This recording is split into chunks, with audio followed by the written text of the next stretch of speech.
not doing too much, not starting 5 initiatives, or even starting 5 emails, not creating additional complexity, taking one clear action. And this is, something that I want to talk about today is this isn't about how to be productive.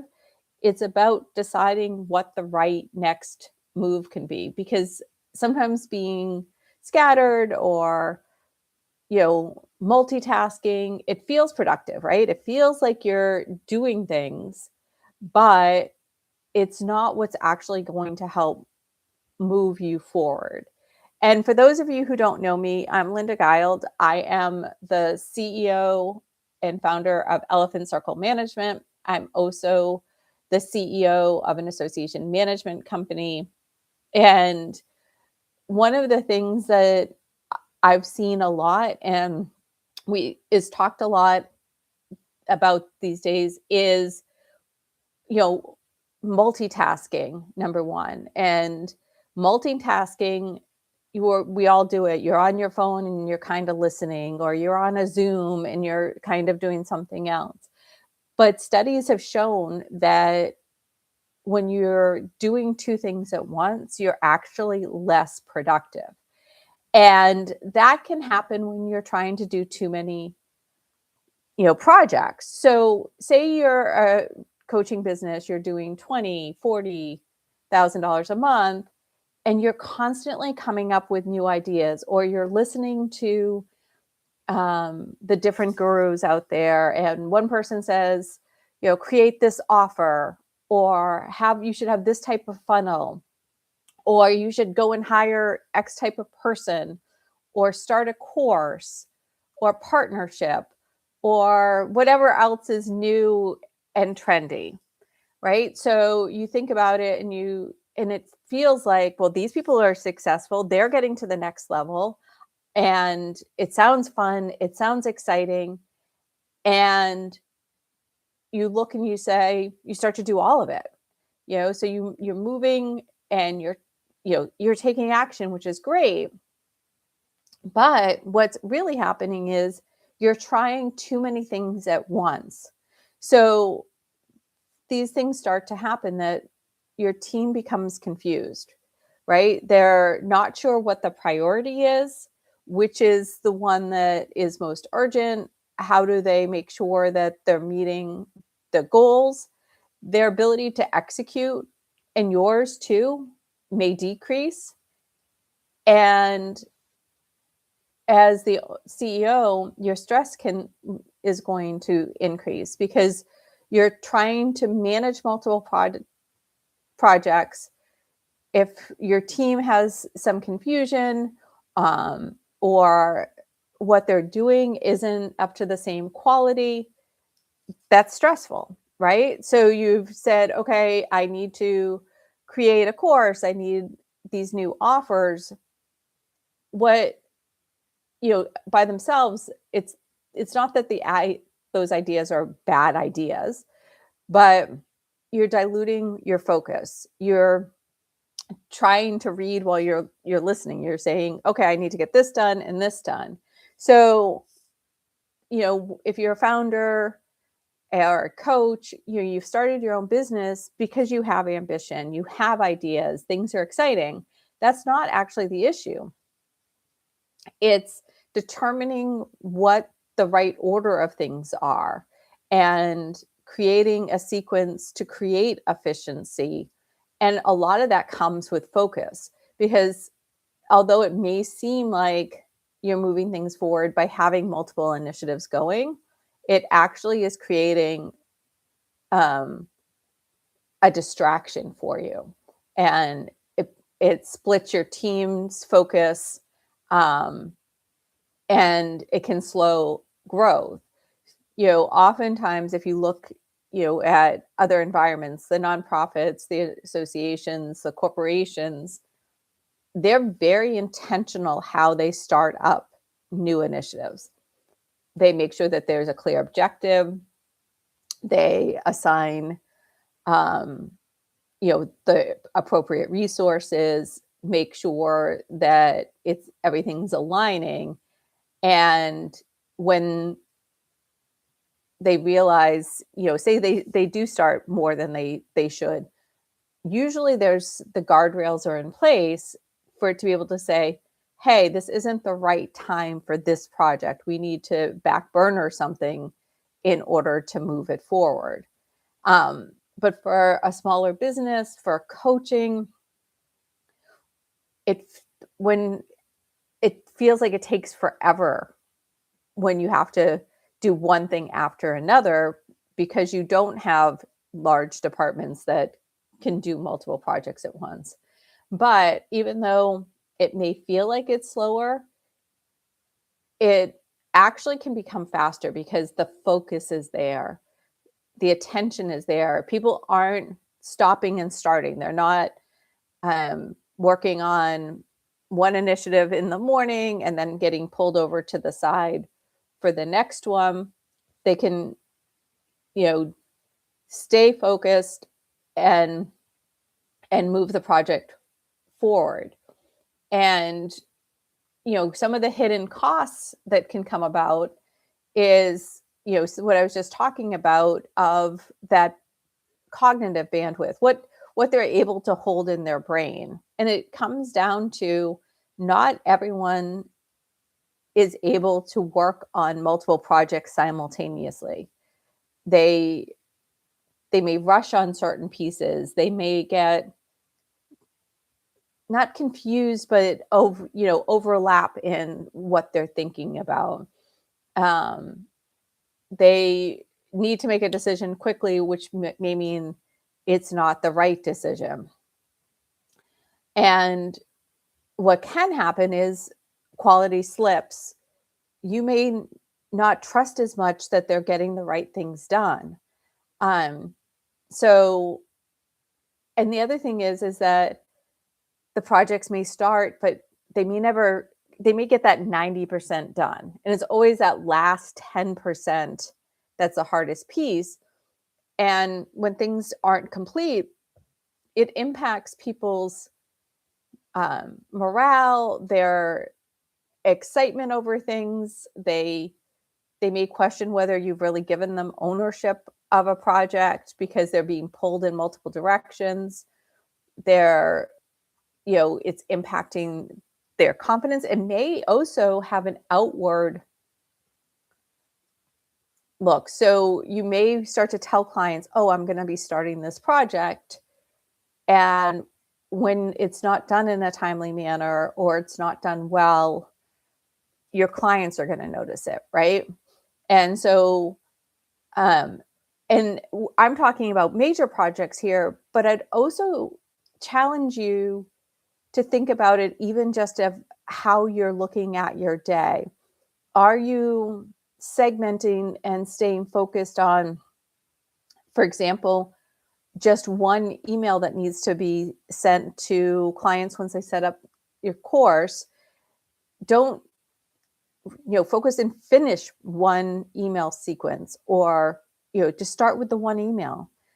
And oftentimes when I'm talking to people, it sounds like they have 3 different things that they're wanting, and they're bouncing between those 3 things, even if it's just connected to one project.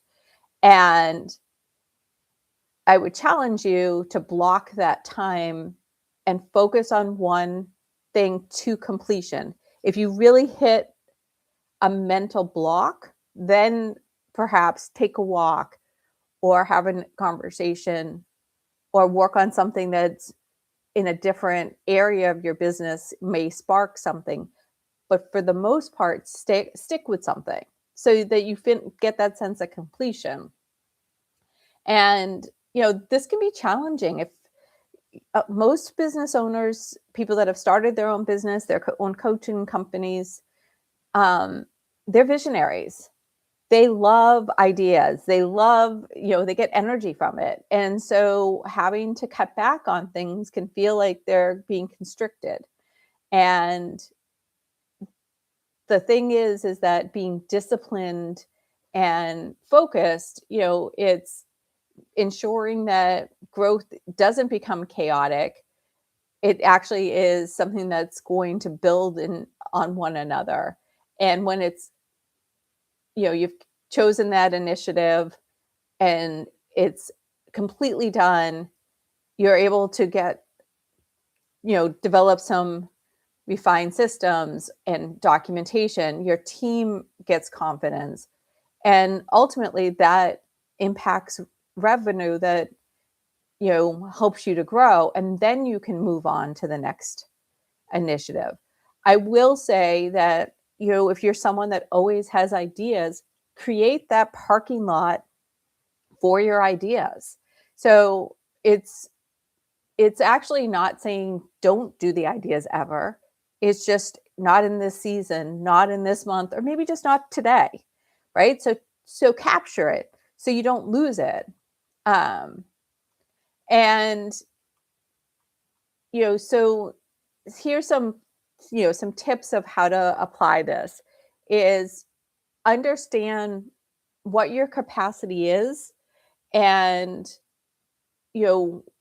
what is limiting that capacity right now and identify one where do you need some help and pick the bottleneck. Is it around your billing? Is it around team role clarity? Is it delivery?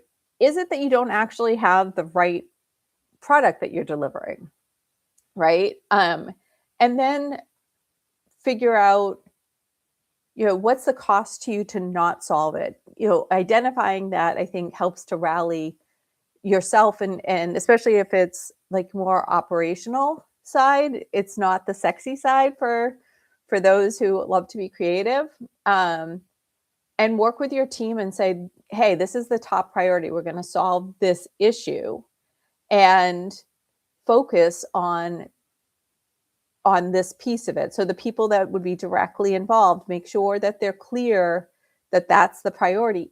And you have to be disciplined to not load other things on their plate. Really be asking yourself, is this action helping us to achieve our goal? If not, why are we doing it right now? And, there's a lot of things in business that we can make as priorities, but we really shouldn't, right? So we can plan for them, but whether you launch a course in April or June really depends on your bandwidth, your ability to complete the project. So assessing that before you start is so helpful. And then before taking those next steps, you want to complete the project that you've chosen. You want to make sure that there's a documentation around it. If it's a system that is repeatable, test it, refine it, and then move on. So, that's going to help you create your structural confidence. In an association, and this is also true in some corporations, new initiatives of certain sizes, there's a vote taken by the people that are running the organization, the board of directors, and they figure out what resources are going to be applied to it, what dollars, what staff, what and who's interested in it.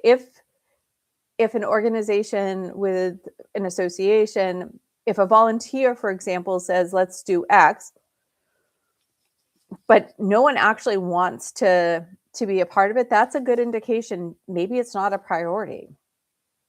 And it creates a discipline and a structure around choosing the initiatives. And when you're a small business, you don't have that board around you to create the governance structure. So it's your energy, it's your thoughts. And unfortunately, as humans, our energy doesn't always stay consistent, right? It can go up and down, and therefore sometimes our interest in a project may dip. And when you want to feel like you have that structure and things are moving better, having a good focus and bringing projects to completion is so important. It's a great discipline. So, you know, what if you stopped adding new initiatives for 30 to 60 days and instead focused on just one system? And I'd love to know in the chat when you listen to this what system that would be. How would that help you? What would change for you as the leader? What would change for your team? And honestly, by having that one system in place and running like clockwork, what would happen for your clients? Would it stabilize the way you deliver your services? Would the energy around that feel lighter? Would you feel more confidence in how you're showing up to the world? Because choosing to focus on fewer things at once is not about being smaller. It's about being strategic. It's delivering on your promises at a high level because you've perfected them and worked on them. So, if you are doing, 20,000 or more a month and you sometimes feel like you're busy, but you would love to understand, where your time's going, how can you implement some of what I've talked about here and look at, where's the efficiencies and how to, create that very stable core to your business, that foundation. I'm going to throw the link for the client experience in the description. Please fill it out. It's a client experience chaos audit, because I want you to not say that your effort and time reflects your capabilities, right? It's how do you become more focused? How do you get what you need to done in a more efficient time and with so much confidence?